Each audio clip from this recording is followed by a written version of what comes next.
is rotating and takes into consideration that the tire has a width. Therefore, the imbalance is not only a certain weight and distance from the center line of the axle, but it can also be anywhere within the width of the tire. Dynamic balance can cause the tire to move side to side as well as up and down.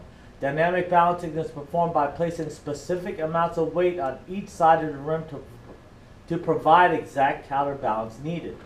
It can effectively account for imbalance located anywhere within the volume of the tire and wheel assembly. Dynamic balancing is used on most shops today. Then you have road force balance. Road force imbalance occurs when a wheel or tire is non-concentric or when the tire sidewall has uneven stiffness. As the tire rotates and contacts the surface of the road, any issues with concentricity, or sidewall stiffness will push up and down on the vehicle and simulate a tire that is out of balance. Road force balancing tire gives the best ride quality for owners as it takes into consideration all balance factors related to the wheel and tires. The top quality tires hold balance very well. Sudden vibrations could indicate loss of balancing weight. Vibration in the steering wheel could indicate problems in the front wheel, and vibrations in the seat could indicate problems in the rear. Different types of wheel weights fit different rim configurations. They usually come in 25-ounce increments and sometimes up to 0.5 ounces of increments. They are made out of lead or steel coated with zinc or other protective layer. Use new weights when balancing. Old weights likely are to be thrown out because they don't hold on the rim anymore.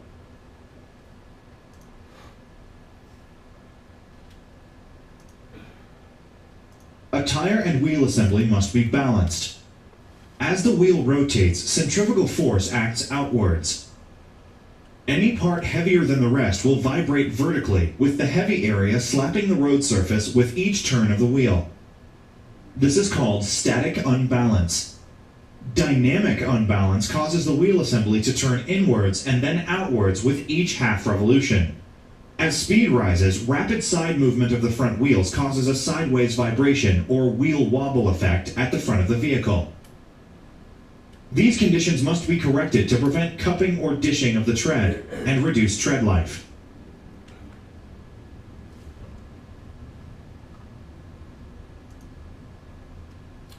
Tpms service. Tpms sensors need to be treated carefully when the tires are being removed and reinstalled. Sometimes normal corrosion can damage the TPMS sensors, but most likely a careless tech can damage the TPMS sensors by not removing the tire properly. If the sensor is damaged during tire change, then the entire TPMS sensor unit will generally need to be replaced. The TPMS sensor unit is a sealed component. Some modules are powered by a small sealed disposable battery. These batteries are designed to last for 5 to 10 years without replacement. When the battery does expire, the sensor will need to be removed from the rim and checked. In most instances, the sensor will need to be replaced as a unit.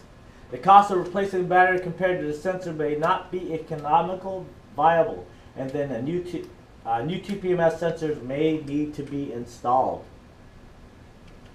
Many TPMS sensors use nickel-plated valve cores and an aluminum valve stem.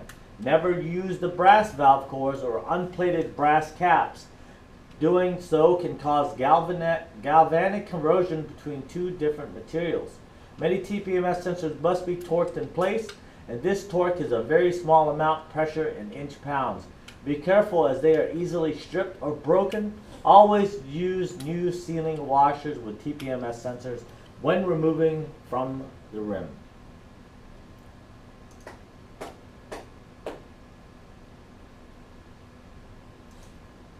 TPMS pressure monitoring sensors, otherwise known as TPMS sensors, come in one of three basic styles. The first type of TPMS sensor has a traditional style rubber valve stem. The valve stem is held to the sensor with a small screw. The sensor will be located just below the valve stem, against the rim of the tire. When replacing a tire on a vehicle with a TPMS sensor like this, it will be necessary to purchase a TPMS Service Kit. The Service Kit will include a new rubber valve stem with a new Schrader valve, a valve cap, and a new screw to mount it to the sensor. This small screw must be torqued to the specification of the sensor. If it is not, damage to the sensor can occur. The second type of TPMS is one that has an aluminum valve stem and an aluminum retaining nut.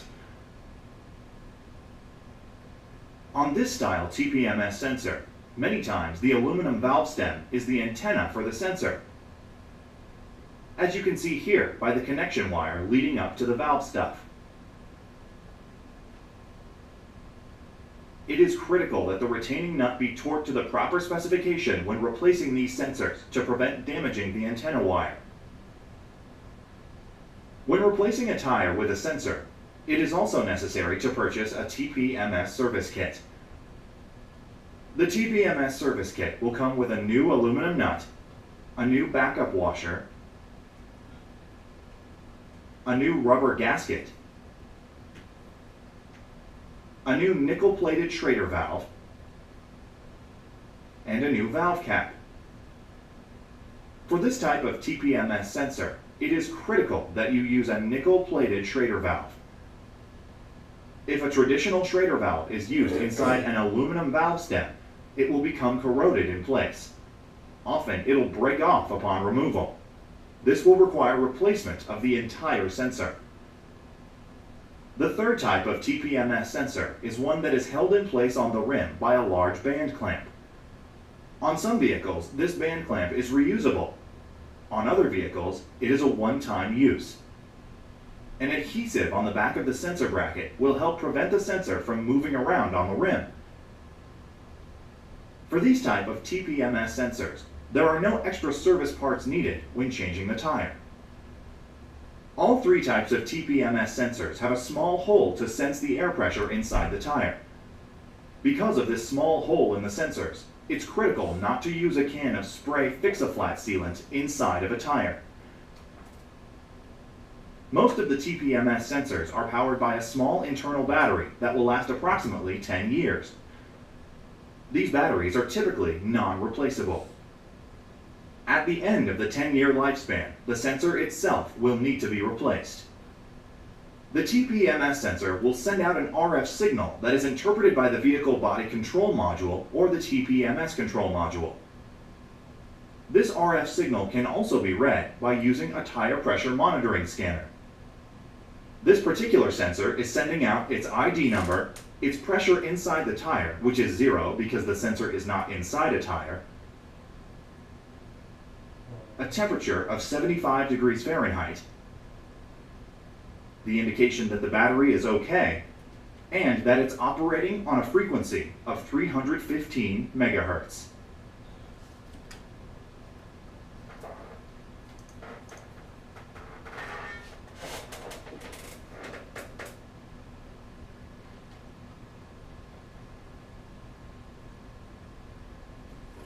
Alright, tools for servicing the tires. The tire pressure gauge, it's used to check the air pressure in the tires. The tread depth gauge, used to measure the tire's tread depth. A valve stem stool, it's used to remove and install tubeless valve stems and rims. The valve core tool is used to remove and install valve cores in the valve stems. Tire changing machines are capable of handling the range of tires that shop stocks. If the shop handles run flat tires, then the tire changing machine must be designed to handle the more robust bead and sidewall. A tire dunk tank is used to locate leaks in tires and rims.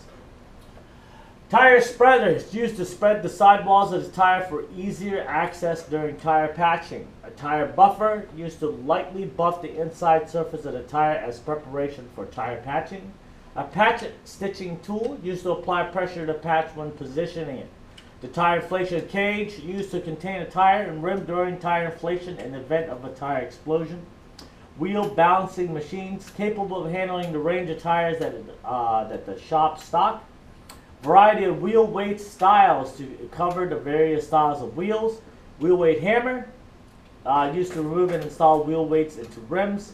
TPMS reset tool used to reset the TPMS, not required on all TPMS equipped vehicles. Common issues in tires and wheels, air loss. The most common issue with tires is air loss.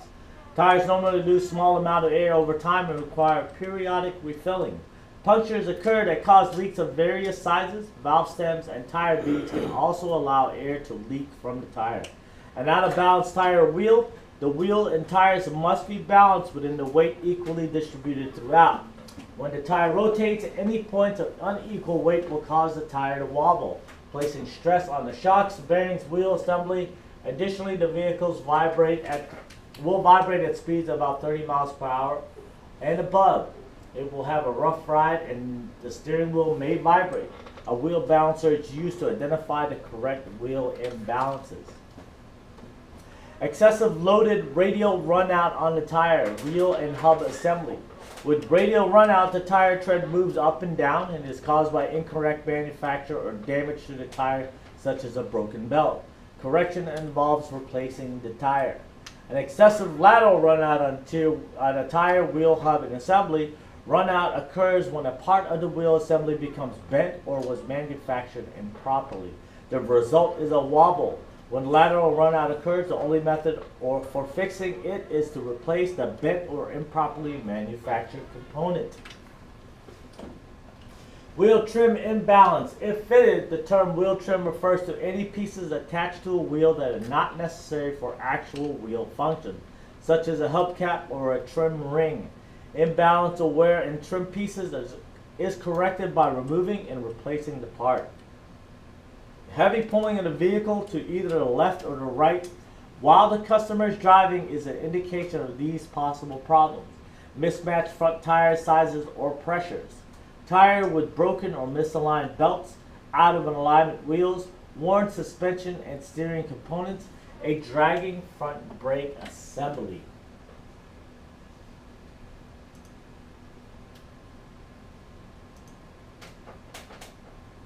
First, remove the valve cap from the tire valve.